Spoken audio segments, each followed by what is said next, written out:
कानून के हिसाब से ये चुनाव बेमानी है, इसका कोई मतलब नहीं है, ये फ्रॉडुलेंट है, धोखाधड़ी वाले नकली चुनाव हुए हैं, इसमें असली जनता की जो आवाज थी वो गिनी ही नहीं गई। 2024 में जो चुनाव आयुक्त थे राजीव कुमार जी, उनका तो सबको नाम पता ही है, उनको नोटिस इशू हो चुका है क्योंकि वो बेईमानी और चोरी उनके समय में हुई थी। नीतीश कुमार जी के दिन गिनती के हैं, हमारी तरफ से भी और आरएसएस और बीजेपी की तरफ से। नीतीश कुमार शिंदे नहीं है, अच्छा, उनसे भी कमजोर हैं। अगर ये सब लोग सच्चे हैं, ईमानदारी से संविधान बचाना चाहते हैं और आरएसएस और बीजेपी को हटाना चाहते हैं, ये अगर हमारा साथ देंगे तो हमारी ताकत 100 गुना बढ़ जाएगी। ये लोग तो जबरदस्ती संविधान और कानून की धज्जियां उड़ा के डकैतियां मार रहे हैं। महमूद प्राचा क्यों इतना पंगा लेते हैं? अपना काम धंधा पे ध्यान दे, इतना पंगा इनकी वजह से। दोस्तों नमस्कार, मेरा नाम है अरुण और आप देख रहे हैं टाइम्स एक्सप्रेस। फिलहाल मेरे साथ जो है महमूद प्राचा जी है, देश के जाने माने वकील हैं, इनसे बातचीत करेंगे। बिहार चुनाव के जो नतीजे आए हैं उसके बाद जिस तरीके का बवाल लगातार जारी है, उस तमाम मुद्दों को लेकर बातचीत करेंगे। आपको बता दें कि बिहार से जो है पुष्पम प्रिया चौधरी, जो कि प्लूरल्स पार्टी की राष्ट्रीय अध्यक्ष है, उन्होंने तो जो है ईवीएम पर जो है गंभीर आरोप लगा दिया। उन्होंने यहां तक कह दिया कि उनके जो घर परिवार की वोट थी, जिन बूथों पर वो वोट डली थी, वो भी उनको नहीं मिली है। तो इस पूरे मुद्दे को लेकर बातचीत करें। बिहार चुनाव के बाद जो हंगामा हुआ है उस पूरे मुद्दे को लेकर किस तरीके से सर देखते हैं, एक वकील के तौर पर भी और एक नेता के तौर पर भी, क्योंकि सर खुद चुनाव भी लड़े हैं लोकसभा का और खुद चुनाव में जो नतीजा है वो सबको मालूम है। सर आप चुनाव खुद भी लड़ चुके हैं और अब बिहार चुनाव के भी नतीजे आ गए हैं। बहुत सारे लोग हैं जो कह रहे हैं कि भाई ये चुनाव के जो नतीजा है वो एक्सेप्टेबल नहीं है, आप भी यही बात कह रहे हैं। लेकिन जिस तरीके से सर अब तक मशीन पर आरोप नहीं लग रहा था, लेकिन जो पुष्पम प्रिया चौधरी उन्होंने भी आरोप लगाया और लोग धीरे धीरे बोलना शुरू करें। कई लोग कह रहे हैं कि बहिष्कार करना चाहिए, लेकिन सर जो वोट का जो अधिकार इतने सालों की लड़ाई के बाद मिला, बहिष्कार करना तो सर मतलब आपको मतलब लोकतंत्र में, डेमोक्रेसी में आपको भरोसा नहीं है। आप कैसे देख रहे हैं, क्या तरीका है अगर विरोध दर्ज भी कराना है तो आपको क्या लग रहा है लोकतांत्रिक तरीका क्या हो सकता है? देखिए, अगर चुनाव का बहिष्कार करने के लिए कोई भी बात कर रहा है तो वो आरएसएस और बीजेपी का ही व्यक्ति है, उसी का वर्कर है, क्योंकि यही तो चाहते हैं मोदी जी भी और अमित शाह भी। क्या चाहते हैं वो? ये चाहते हैं कि बाकी लोग चुनाव ही ना लड़ें और हम अपनी ही जो समर्थक पार्टियां हैं या देखने के लिए विरोध कर रही हैं लेकिन हैं आरएसएस की पार्टीज, वही चुनाव लड़के ख़त्म करें। तो इसलिए ये भी रास्ता जो लोग बता रहे हैं वो सब के सब आरएसएस के लोग हैं। अब दूसरी बात मैंने आपको पहले भी बताई है। अब आज आप इस बात को मान लो, पहले मान लेते 2024 में तो भारतीय जनता पार्टी की सरकार ही नहीं बनती, हरियाणा से पहले मान लेते तो हरियाणा की सरकार नहीं बनती, महाराष्ट्र से पहले मान लेते तो महाराष्ट्र की सरकार नहीं बनती, दिल्ली से पहले मान लेते, दिल्ली के चुनाव से पहले दिल्ली में सरकार नहीं बनती बीजेपी की, बिहार में मान लेते तो बिहार की नहीं बनती। हर चुनाव हारने के बाद ही ये पॉलिटिकल पार्टीज के जो नेता हैं ये कुछ दिन के लिए क्या बात करते हैं कि ये ईवीएम की गड़बड़ी हुई है, कुछ दिन के लिए सिर्फ हमारी बात कहते हैं जो हमने 2023 से शुरू की थी, दिसंबर से। अब बिहार का चुनाव हो गया तो तरह तरह की, बिहार के पहले हम लोगों ने तो कोशिश भी की कि ये चुनाव जो है मशीनों द्वारा रद्द करा सके, हम ना हो मशीनों द्वारा। किसी पॉलिटिकल पार्टी ने हमारा साथ नहीं दिया। अब हार गए चुनाव तो अब इनको मशीनों की याद आ रही है। पहले आ जाती तो ये चुनाव ही नहीं हारते, लेकिन अब भी आ जाए तो आने वाले सब इलेक्शन जो हैं वो बच सकते हैं। दूसरा, अगर ये चाहें तो हमने पहले भी बोला है, आपके माध्यम से ही बोला है, बिहार के चुनाव रद्द होंगे, 100% रद्द होंगे। 100% का मतलब है सर रद्द होंगे। आप अगर कोई गुंजाइश छोड़ते कि 99.9, फिर आपके पास कम से कम ये कहने का तो अधिकार रह जाता, भाई हमने ये नहीं कहा कि 100% रद्द होंगे। फिर क्या कहेंगे जब 5 साल सरकार चली, फिर क्या जवाब देंगे? इसीलिए मैं बोलता हूं अगर ये हमारा साथ देंगे तो। मैंने एक के बाद एक सबूत प्रस्तुत कर दिए हैं पॉलिटिकल पार्टीज के सामने भी, देश के सामने भी, और बीजेपी और आरएसएस से अदालतों के अंदर भी अपने मुंह से ये कहलवा लिया है कि हाँ, हम लोगों ने क्योंकि चोरी की है इसीलिए हम सबूत मिटा रहे हैं, हम कानून बदल रहे हैं, हम सबूत मिटा रहे हैं, हम जो ईवीएम की वीडियो फुटेज है वो डिस्ट्रॉय कर रहे हैं। भाई इससे बड़ी क्या सबूत होगा चोरी का? इससे बड़ा कोई सबूत नहीं हो सकता ना, आंखों से देखी चीज। लेकिन सर अभी तो 40-42 दिन बचे हैं, अभी तो ईवीएम के जो है ये जो पूरी जो चुनाव की जो पूरी वीडियोग्राफी है वो मिल सकती है। अब तो 45 दिन के बाद ही डिलीट होना है ना, तो अभी ले लो आप। चुनाव आयोग अगर इतने ही समझदार होते, मतलब एक होती है चालबाजी करना, दूसरी होती है समझदारी करना। ये लोग तो जबरदस्ती संविधान और कानून की धज्जियां उड़ा के डकैतियां मार रहे हैं। इनको अगर कोई गलत काम करना भी है तो उसका सही तरीका कानून का के अंदर दिया हुआ आता ही नहीं है। तो इसीलिए बार बार ये केस हार रहे हैं अदालतों में और बार बार ये बातें कर रहे हैं। 42 दिन बचे हैं। 15 दिन हमने आपके ही चैनल के माध्यम से अनाउंस किया था, 15 दिन पॉलिटिकल पार्टीज के लिए हैं। अगर वो पिटीशंस डालते हैं और उसके बाद आंदोलन करते हैं तो हम सब लोग उनके साथ हैं, लेकिन उससे पहले उन्हें अपने स्लीपर सेल्स को निकालना पड़ेगा। आपने मीसा भारती साहिबा को भी देखा, मैंने तो उनको कुछ नहीं बोला ना, आ गई ना वो भी अब स्लीपर सेल्स की बात करने। कांग्रेस के अंदर देख लीजिए स्लीपर सेल्स ही हैं जो सब पार्टीज को बर्बाद कर रहे हैं। बसपा के अंदर देख लीजिए मिश्रा जी हैं बैठे हुए तैयार।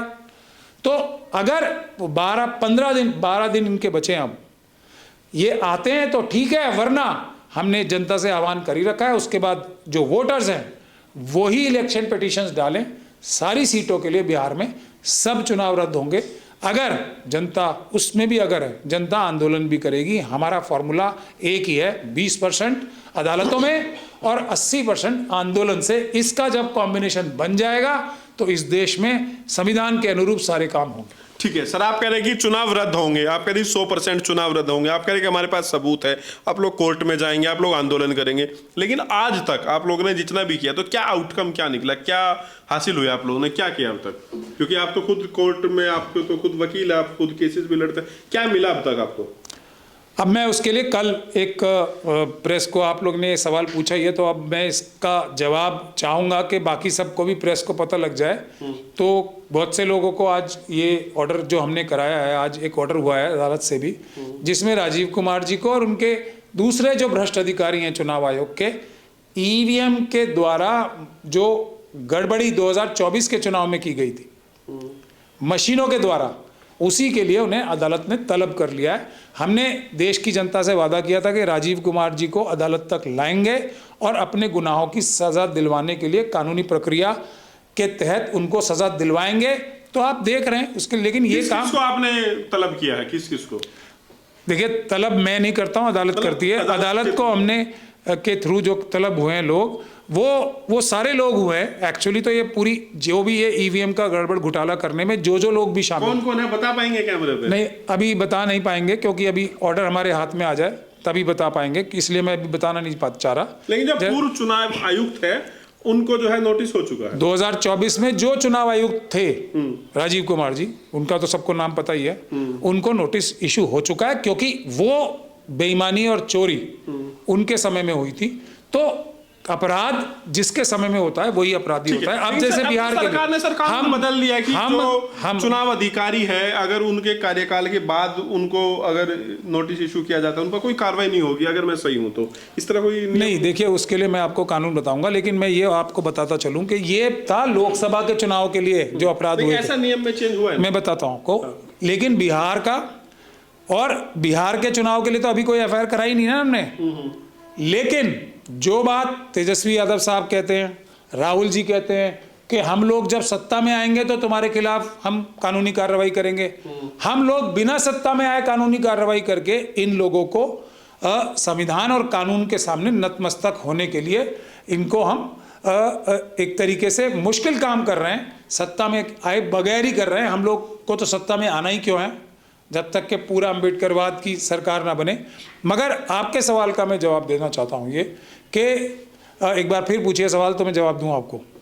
मैं ये कह रहा था सर, अभी जो देश में जो चुनाव आयुक्त है उनके जो कार्यकाल के दौरान उन पर अगर कोई मामला है, जब वो रिटायर हो जाए उनके बाद उनको तलब नहीं किया जा सकता, इस तरह नहीं। देखिए, इसमें मैं आपको कानून बताऊं कि एज ए जो कानून का जानकार तो नहीं, एक स्टूडेंट के हैसियत से बताना चाहता हूं। अगर कोई व्यक्ति अपने पद के ऊपर रहते हुए ऐसे कार्य करता है जो उसके पद पे रहते हुए किसी व्यक्ति को करने चाहिए, उस कार्य को करते हुए कोई ऊंच नीच हो जाए, कोई गलती हो जाए, कोई बेध्यानी से काम हो जाए या जानबूझ के भी हो जाए, तब वो उससे प्रोटेक्शन है। लेकिन अगर कोई व्यक्ति अपने जो उसका कानूनी और संवैधानिक दायरा है उससे बाहर जाके कोई काम करता है तो वो उसका जाती होता है। जैसे मैं आपको एक एग्जांपल दूं और उसमें कोई प्रोटेक्शन हासिल नहीं है, ये मैं आपको क्लियरली बताना चाहता हूं। अगर कोई कोई बैंक का मैनेजर है या कोई बैंक के बाहर कोई गार्ड खड़ा है, अगर वो ड्यूटी पर है और उसको कानून में प्रोटेक्शन है, जैसे चुनाव आयोग को आप बता रहे हैं कानून में प्रोटेक्शन है, उसके खिलाफ कोई कानूनी कार्रवाई नहीं हो सकती। वो तब तक है जब तक कि वो जैसे किसी बैंक की रक्षा करते हुए वो किसी को अगर गोली चला के मार भी दे तो उसके ऊपर 302 का मुकदमा दर्ज नहीं होगा, उसके ऊपर कोई मुकदमा नहीं होगा। हालांकि उसने एक हत्या कर दी क्योंकि वो बैंक बचाने के लिए की थी, उसकी ड्यूटी के तहत आती थी। अगर वो व्यक्ति खुद बंदूक लेके बैंक लूट ले तो आपको लगता है क्योंकि वो तो ड्यूटी कर रहा था, तो क्या लगता है आपको कि उसके खिलाफ कानूनी कार्रवाई नहीं होगी? ये जो राजीव कुमार जी और दूसरे लोग चुनाव के भ्रष्ट अधिकारी कर रहे हैं, ये उसी एग्जाम्पल को देकर मैं आपको समझाना चाहता हूं। ये तो जिसकी रक्षा करने खड़े हैं उसमें लूटामारी कर रहे हैं, तो वो प्रोटेक्शन उनके लिए बिल्कुल उपलब्ध नहीं है। ये उसका सबसे बड़ा सबूत आपके सामने है। ठीक है सर, नीतीश कुमार ने इस्तीफा दे दिया है, अब दोबारा जो है नई सरकार का गठन होना है, तो क्या लग रहा है नीतीश जी शपथ लेंगे फिर से? इस्तीफा तो हो गया, नीतीश जी ने शपथ तो ले ली, अभी ली नहीं है वैसे। अंग्रेजी में इस्तीफा ही तो दिया है। इस्तीफा देने से सरकार का गठन होना है। हाँ, तो अंग्रेजी में कहावत है, there are many a slip between the cup and the lip. अगर आप चाय उठाकर पीने भी लगते हो ना, तब भी आपके हाथ से चाय की प्याली गिर सकती है, स्लिप हो सकती है, झटक सकती है। तो भारतीय जनता पार्टी की उनसे ज्यादा सीटें आई हुई हैं और वो किसी भी हालत में किसी भी कीमत में। तो क्या लगे सर, पर्ची किसकी निकलेगी?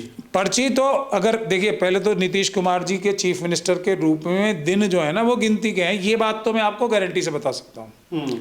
सिर्फ इतना है, एक तरफ से तो हमने, अगर हम लोगों की कार्रवाई शुरू हुई, हमें कोई सत्ता में आके कार्रवाई नहीं करनी है, जैसे बड़े बड़े नेता बताते हैं कि हम सत्ता में आएंगे तो ये करेंगे। एक तरफ से तो हमने इस बारे में, अगर आप, मैं ऐसा शब्द का प्रयोग करूं, घेराबंदी कर रखी है कि 6 महीने से साल भर तक तो हम ही ये चुनाव दोबारा करवाने की चेष्टा कर रहे हैं। तो एक की लिमिट ये है। दूसरी लिमिट बीजेपी ने भी तो लगा रखी है, वो नहीं चाहेंगे कि उनका चीफ मिनिस्टर बने, जैसे कि महाराष्ट्र में हुआ, जैसे कि दूसरे राज्यों में हुआ, जैसे शिवसेना का हुआ, जैसे दूसरे लोगों का हुआ। तो वो भी तो नीतीश कुमार शिंदे दिन है, नीतीश कुमार शिंदे नहीं है। अच्छा, उनसे भी कमजोर हैं, उनसे भी कमजोर है। मैं आपको ये बता देना चाहता हूं, नीतीश शिंदे जी तो फिर भी एक ऐसी पार्टी से आते थे जो कि बड़ी ही ऑर्गेनाइज्ड और बहुत ही ज्यादा उस तरीके से मजबूत थी। जेडीयू के उतने संगठन नहीं है और उतने मजबूत संगठन नहीं है बिहार में जितना शिवसेना का वहां था। शिवसेना को इस प्रकार से क्राइम करके, अपराध करके हटाना, जेडीयू को अपराध करके हटाने से कहीं ज्यादा मुश्किल था। अगर उन्होंने वहां कर लिया तो यहां भी कर सकते हैं और बहुत आराम से कर सकते हैं। नीतीश कुमार जी के दिन गिनती के हैं, हमारी तरफ से भी और आरएसएस और बीजेपी की तरफ से भी उनके दिन गिनती। आप कह रहे कि सर आप दोबारा चुनाव करा देंगे, इसलिए नीतीश कुमार 5 साल का कार्यकाल पूरा नहीं कर पाएंगे? हमारी तरफ से मैंने आपको बताया ना 6 से साल, लेकिन उसमें काफी मुश्किलात हैं। हम क्योंकि बिना सत्ता में आके वो कार्य कर रहे हैं जो लोग हमारे बड़े बड़े विपक्ष के नेता सत्ता में आके करने का वादा करते हैं। तो एक बात तो ये है, हमारी लिमिटेशंस हैं। जनता ने अगर साथ दे दिया हमारा तो फिर 6 से साल में ही खत्म होंगे। पॉलिटिकल पार्टीज पे तो मुझे कम ही भरोसा है, क्योंकि अभी 3 दिन निकल गए, सब चादर तान के सो रहे हैं। किसी ने कोई मजबूत एफर्ट नहीं किया कि ये चोरी के वोटों से, ये वोटों की गिनती में चोरी के मशीनों के जरिए जो इन्होंने सरकार बनाई है, जो ये ईवीएम के सीएम बनने जा रहे हैं, वो रोकने के लिए, उसको बदलने के लिए फैसला, कोई कार्रवाई अगर बाल बराबर भी किया तो मुझे बता दो। हमने तो अपनी कार्रवाई शुरू कर दी है ऑलरेडी। आपने कार्रवाई शुरू कर दी? बिल्कुल, ऐसे थोड़ी बड़ी मेहनत लगती है, बड़ा दिमाग लगता है, बड़ी बहुत ज्यादा जो आरएसएस और बीजेपी तैयारी करती है उससे ज्यादा मेहनत करनी पड़ती है। और हमारा तो अकेला ऑफिस है, तो उससे कितनी मेहनत करनी पड़ती है। लेकिन जनता पूछ रही है कि आप जो बात कह रहे हैं, ये बात लोग ने कई बार सुनी है, इस तरह की बातें की, तो कह रहे कि क्या इस बात का क्या प्रमाण है जो महमूद प्राचा जी कह रहे हैं, उस बात में सच्चाई है? अगर प्रमाण तो देखिए, कानून बदलवाया एक व्यक्ति ने, बदलने के लिए मजबूर किया ना, खुद अदालत में आके एक बहुत बड़े सीनियर वकील को पेश करके ये बताया कि जी अब इस पिटीशन को हमको इस पिटीशन से बचा लो। हाथ जोड़ के यही तो बोला कि हमने जी अपना अपराध कबूल कर दिया, हमने मशीनों के जो सबूत थे वो जला दिए। तो सबूत जलाता कौन है? खुद ही तस्लीम कर रहे हैं ना हम चोर हैं। और क्या आपको एक वो चाहिए, आपको हमारी तरफ से क्या रिजल्ट चाहिए और आप बताइए। हमने यहाँ तक कर दिया और आज जो ऑर्डर हुआ है, हमने जो तब पार्लियामेंट स्ट्रीट में कंप्लेंट कराई थी पुलिस में, आज तलब हो गए ना सब।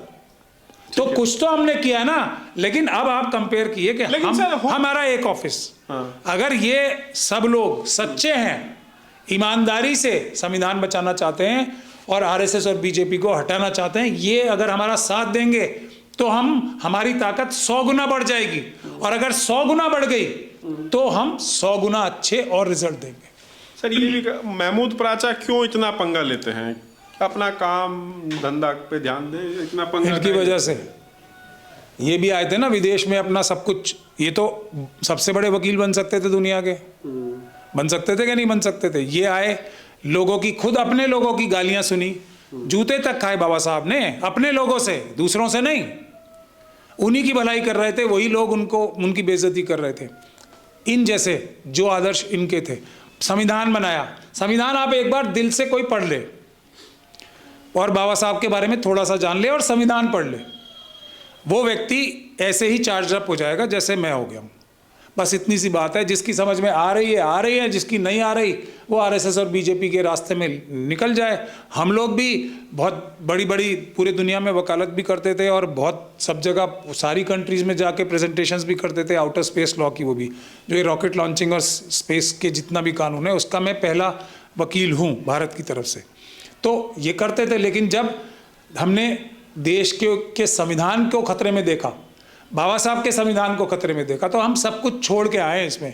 तो जिस चीज़ का लाल सर आप ये 2013-14 के बाद। हाँ, ये पूछना चाहता मोदी जी के आने के बाद? नहीं, मोदी जी के आने से पहले ही 2013 बताया मैं। मोदी जी 2014 में आए, मैं 13 से ही आ चुका हूँ। तो मोदी जी से आपको कोई व्यक्तिगत दिक्कत है क्या? मोदी जी का आते ही आपकी अंतरात्मा जागेगी नहीं अब नहीं, मैं तो इनके जो बड़े भाई और मोदी जी को जो है प्रोजेक्ट किया, मेरी अंतरात्मा जगाई थी इनके, मोदी जी के असली गुरु ने। कौन? अहमद पटेल साहब ने। अच्छा। ये उनकी जो तिगड़ी थी ना, जो कांग्रेस के जो डिफैक्टो प्रधानमंत्री थे। अच्छा। जब उन्होंने यहाँ एक शिया कम्युनिटी होती है मुस्लिम्स में, एक उनकी जगह 50,000 करोड़ की खाने की चेष्टा की थी, मेरी जो कॉन्शियस जगाई है उस अहमद पटेल साहब ने जगाई है। ये तो उनसे सीखे हैं बहुत सारी बातें। ये थोड़ा बिल्कुल विदाउट फिनेस, यानी कि बिल्कुल ही क्रूड तरीके से जिसको कहा जाए ना, ये डायरेक्ट करने लगते। वो बड़ी सजा के चीज़ें करते थे, लेकिन करते वही थे जो ये कर रहे हैं मेरे साथ। अहमद पटेल साहब ने मेरे ऊपर उस ज़मीन के मुकदमे से मैं हट जाऊं, मेरे ऊपर डकैती का मुकदमा कराया था, तो इन्होंने भी वही किया। तो पैटर्न सेम है। बेईमान ही होता है। यहाँ भी कांग्रेस में कम शरीफ और बेईमान लोग हैं। जितने बेईमान बीजेपी में हैं उतने ही कांग्रेस के अंदर भी हैं। बराबर ही टक्कर है, बराबर की जबरदस्त टक्कर है। ये दोनों थोड़ी, जो गुजरात से हमारे लोग होते हैं ना, वो बहुत ही ज़्यादा एक्सपर्ट होते हैं, खास तौर पे के पैसे के मामले में। अहमद पटेल साहब भी ऐसे थे, उन्होंने कितने लोगों का क्या क्या नहीं किया। मैं आपको बता तो रहा हूँ, मेरे ऊपर जो सबसे बड़ा मुकदमा हुआ है वो तो अहमद पटेल साहब ने कराया ना। ठीक है। तो सर आप पूरा श्योर है कि चुनाव जो है, दोबारा चुनाव होंगे बिहार में? मैं श्योर हूँ। कानून ये कहता है, ये किताब बाबा साहब का संविधान और ये किताब ये कहती है कि बिहार में चुनाव दोबारा होने चाहिए। नहीं होते तो ये सबसे बड़ा अन्याय और अत्याचार है लोकतंत्र के ऊपर, बाबा साहब के संविधान के ऊपर। ये किताब ये कहती है। कानून के हिसाब से फिर चुनाव, कानून के हिसाब से ये चुनाव बेमानी है, इसका कोई मतलब नहीं है। ये फ्रॉडुलेंट है, धोखाधड़ी वाले नकली चुनाव हुए हैं। इसमें असली जनता की जो आवाज थी वो गिनी ही नहीं गई। लेकिन सर ये तो कोर्ट तय करेगा। कोर्ट, देखिए सबसे बड़ी बात मैं आपको फिर बता रहा हूँ, मैं मना करता हूँ, हमेशा मना करता हूँ सुप्रीम कोर्ट नहीं जाना चाहिए पहले, हमेशा। मैं तो जबकि रोज ही जाता हूँ वहाँ पे ऑलमोस्ट, लेकिन फिर भी मना करता हूँ कि सुप्रीम कोर्ट में किसी को नहीं जाना चाहिए। और मैं जाता हूँ तो केस के लिए जाता हूँ, मतलब घूमने फिरने कम ही जाता हूँ वहाँ पे। तो जब मैं जाता हूँ तब भी मैं मना कर रहा हूँ, सुप्रीम कोर्ट नहीं जाना चाहिए किसी को भी। सबसे बड़ी अदालत है जनता की अदालत। 80% हमें कोई रिलीफ मिलेगी तो आंदोलन से, पीसफुल प्रोटेस्ट से, बाबा साहब के संविधान के जरिए से। 20% उसमें थोड़ी सी सपोर्ट मिल सकती है आंदोलन को ही मजबूत करने के लिए। नीतीश कुमार के इस्तीफे के अदालतों से, नीतीश कुमार के इस्तीफे के बाद दोबारा शपथ नीतीश कुमार लेंगे या कोई पर्ची से निकलेगा? पर्ची से नहीं निकलेगा। ये तो मोदी जी के मन की इच्छा से और उनकी स्ट्रेटजी से निकलेगा। कोई पर्ची वर्ची नहीं चल रही है। नीतीश कुमार जी के दिन गिनती के हैं चीफ मिनिस्टर के रूप में। बहुत हैरानी मुझे इस बात की भी होगी अगर वो शपथ भी ले पाए। अभी देखिए ना क्या होगा। आप कह रहे कि उल्टी गिनती शुरू हो गई नीतीश कुमार की? शुरू है। ये फर्जीवाड़ा करके विपक्ष के नेताओं को कंट्रोल करके, बहका के, बरगला के, स्लीपर सेल्स के द्वारा ये फर्जीवाड़े से चुनाव जीत गए हैं। ये चुनाव नहीं जीते हैं, गिनती जीते हैं सिर्फ। ठीक है, बातचीत करने के लिए सर शुक्रिया। बहुत शुक्रिया मुझसे बात। तो ये थे मेरे साथ महमूद पराचा जी। पूरी बातचीत, पूरा इंटरव्यू आपने देखा। आपकी क्या राय है हमें जरूर बताइए। वीडियो को लाइक कीजिए, शेयर कीजिए और टाइम्स एक्सप्रेस को सब्सक्राइब कीजिए।